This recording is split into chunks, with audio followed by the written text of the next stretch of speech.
সূরা আল বাকারা 133।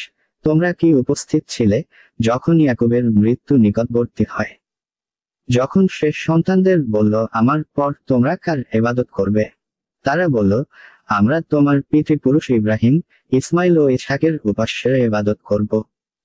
তিনি একক উপাস্য। সূরা আল বাকারা 134। আমরা সবাই তার আজ্ঞাবহ।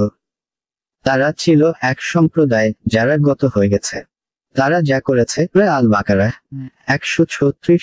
তোমরা বল, আমরা ঈমান এনেছি আল্লাহর উপর এবং যা অবতীর্ণ হয়েছে আমাদের প্রতি এবং যা অবতীর্ণ হয়েছে ইব্রাহিম, ইসমাইল, ইসহাক, ইয়াকুব এবং তদীয় বংশধরের প্রতি এবং মুসা, ঈসা, অন্যান্য নবীকে পালনকর্তাদের পক্ষ থেকে যা দান করা হয়েছে তৎসমুদয়ের উপর।